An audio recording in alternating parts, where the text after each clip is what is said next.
England, Italy, জার্মানির পর এবার কাতারে পাড়ি দিচ্ছে মালদার আম। কাতারের দোহায় আন্তর্জাতিক উৎসবে মালদার ফজলি, লক্ষণভোগ, ল্যাংড়ার মতো 8টি প্রজাতির আম প্রতিযোগিতায় অংশ নেবে। বিশ্ববাজারে মালদার আমকে তুলে ধরার জন্য রাজ্য সরকারকে সাধুবাদ জানিয়েছে ব্যবসায়ীরা। এ বিষয়ে মালদা ম্যাঙ্গো মার্চেন্ট অ্যাসোসিয়েশনের সভাপতি উজ্জ্বল সাহা জানান, ইতিমধ্যে রাজ্য সরকারের সহযোগিতায় দিল্লি সহ বিদেশে পাড়ি দিয়েছিল মালদার আম। এবারে কাতারে আন্তর্জাতিক আম উৎসবে পাড়ি দিচ্ছে মালদার জগৎবিখ্যাত আম। এতে কিছুটা হলেও খুশি আম ব্যবসায়ী ও রপ্তানিকারকরা। জেলার প্রায় 30,000 হেক্টর জমিতে আম চাষ করা হয়। এবছরে 3.5 লক্ষ মেট্রিক টনের বেশি উৎপাদন হয়েছে মালদায়। একদিকে বাংলাদেশের রপ্তানি বন্ধ, অন্যদিকে করোনার ছোবলে দেশীয় বাজারে সেভাবে বিক্রি হচ্ছে না মালদার আম। তাই উদ্যানপালক দপ্তরের তরফে বিশ্ববাজারে মালদার আমকে তুলে ধরতে উদ্যোগ গ্রহণ করা হয়। ইতিমধ্যে ইংল্যান্ড, ইটালি ও জার্মানি পাড়ি দিয়েছে মালদার হিমসাগর ল্যাংড়া। এবার পাড়ি দিচ্ছে সুদূর কাতারে। 7 ও 8ই জুলাই কাতারের দোহায় অনুষ্ঠিত হবে আন্তর্জাতিক আম উৎসব। সেই উৎসবে অংশগ্রহণ করতে মালদার আম পাড়ি দিচ্ছে কাতারে। একটি প্রজাতির আম কাতারের আম উৎসবে সামিল হবে। ফজলি, ল্যাংড়া, লক্ষণভোগের পাশাপাশি আম্রপালি, মল্লিকাও রয়েছে তালিকায়। বিপুল পরিমাণে উৎপাদিত মালদার আমকে বিশ্ব দরবারে তুলে ধরতে এই উদ্যোগ গ্রহণ করেছে উদ্যান পালন দপ্তর। এদিকে মালদার আম আন্তর্জাতিক উৎসবে জায়গা পাওয়ায় খুশি আম চাষিরা। চাষিরা জানান, করোনার জেরে গত 2 বছর ধরে তাদের ব্যবসা মার খাচ্ছে। ফলন ব্যাপক হারে হলেও বাজারে দাম নেই, ফলে গাছেই নষ্ট হচ্ছে আম। মালদার আম বিদেশের বাজারে বাজারজাত হলে কিছুটা হলেও আশায় বুক বাঁধবেন তারা।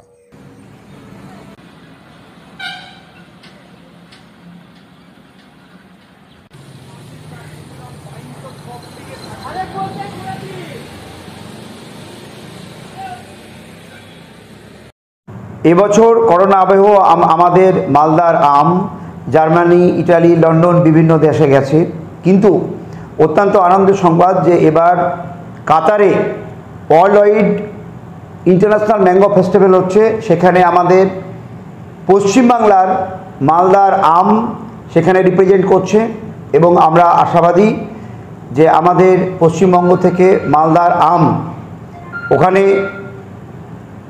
সুনাম অর্জন করবে এবং আমাদের পশ্চিমবাংলার মুখ্যমন্ত্রী পশ্চিমবঙ্গের হয়ে মালদার আমের জন্য প্রাইজ পাবে আমরা, এবং আমাদের রাজ্যের সুনাম হবে, আমাদের জেলার, আমাদের রাজ্যের আমভিত্তিক যে অর্থনীতি তার পরিকাঠামো শক্ত হবে, অনেক লোক কাজ পাবে।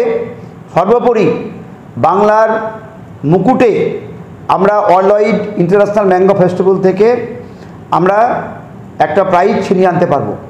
কি কি আম পাঠানো হচ্ছে কাতারে এবং কত পরিমাণে পাঠানো হচ্ছে? এবছর ইন্টারন্যাশনাল ম্যাঙ্গো ফেস্টিভ্যালে মূলত মালদা পশ্চিমবঙ্গের 8টা প্রজাতির আম পাঠানো হচ্ছে।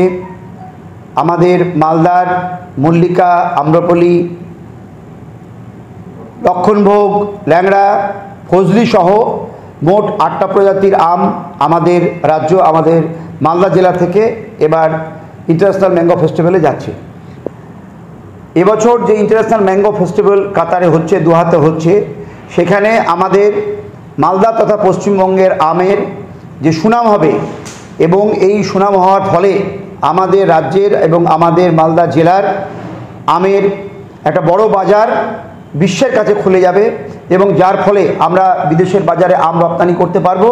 তাতে আম চাষি, আম ব্যবসায়ী এবং এই এলাকার আমভিত্তিক অর্থনীতি ব্যাপকভাবে সুফল পাবে, ব্যাপক সাড়া পাবে এবং প্রচুর মানুষ এই কাজের সঙ্গে যুক্ত হতে পারবে। হ্যাঁ, মোটামুটি ধরুন 2009-10 সালের পর থেকেই আমাদের যে জেলার যে টোটাল আমের প্রোডাকশান মোটামুটি 70% প্লাস আমাদের বাংলাদেশেই যেত। যবে থেকে বাংলাদেশ ট্যারিফটা বেরিয়েছে, মানে ইম্পোর্ট ডিউটিটা, এক্সপোর্ট ডিউটি, তা বাংলাদেশ থেকে ক্রেতারা এখানে আসছেন না, যেহেতু ওনাদের খরচাটা অনেক বেশি পড়ে যাচ্ছে। যেহেতু বাংলাদেশের বাজারটা আমাদের বন্ধ হয়ে যায়, তখন আমরা উদ্যোগ নিই সরকারের পক্ষ থেকে অন্যান্য যেখানে দামটা বেশি পাওয়া যাবে সেই বাজারগুলোকে আবিষ্কার করা, পশ্চিমবঙ্গের বাইরে, দেশের বিভিন্ন রাজ্যে অথবা দেশের বাইরে। তারই একটা প্রতীক হিসাবে আমরা দিল্লিতে একটা আম উৎসব করি প্রত্যেক বছর।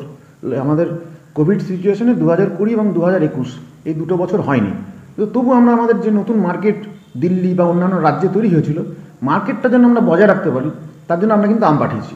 এবছরও 2000 কেজি আম আমরা দিল্লিতে পাঠিয়েছি, অ্যাডজয়নিং যে স্টেটগুলো আছে সেখানে পাঠিয়েছি। আর কাতারের ইন্টারন্যাশনাল যে ম্যাঙ্গো ফেস্টিভ্যালটা এবার হচ্ছে, সেই ইন্টারন্যাশনাল ম্যাঙ্গো ফেস্টিভ্যাল দোহাতে অনুষ্ঠিত হবে। সেখানেও আমাদের মালদা থেকে প্রায় 8 প্রজাতির আম কিন্তু যাচ্ছে। প্রায় 1200 কেজির মতো আম, ফজলি, ল্যাংড়া, মল্লিকা, আম্রপালি, লক্ষণভোগ, এগুলো আমাদের কাতারে যাচ্ছে। তা কাতারে যেহেতু আন্তর্জাতিক আম উৎসব, সেখানে মালদার আম যদি সুনাম অর্জন করে, যেটা মাননীয় মুখ্যমন্ত্রীর অনুপ্রেরণায় আমাদের দপ্তরের যে উদ্যোগে এবং মালদা ম্যাঙ্গো মার্চেন্ট অ্যাসোসিয়েশন থেকেও ওনারাও যে সহযোগিতাটা করছেন, এর ফলে যদি আমরা বাইরের বাণিজ্যে একটা নাম করতে পারি কাতারের আন্তর্জাতিক ম্যাঙ্গো ফেস্টিভ্যালের মাধ্যমে, তাহলে কি হবে, আমাদের বাজারটা অনেকটা ছড়াবে, যাতে করে আমাদের যারা আম উৎপাদক আছেন, আম ব্যবসায়ী আছেন, সবাই উপকৃত হবেন। এই উদ্যোগটাই দপ্তরের পক্ষ থেকে আমরা নিচ্ছি।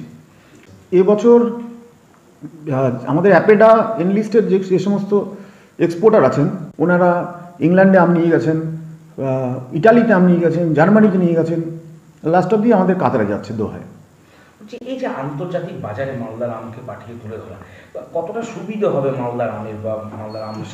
সবসময় আপনি যত বাইরের বাজার ধরতে পারবেন, তত আমাদের আম ব্যবসায়ী, আম উৎপাদকদের লাভ।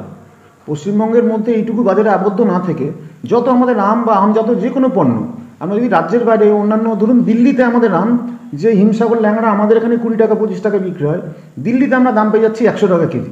সুতরাং যেখান থেকে বেশি পয়সা আমরা উপার্জন করতে পারবো, সেই বাজারগুলোকে তো অবশ্যই লক্ষ্য করা উচিত।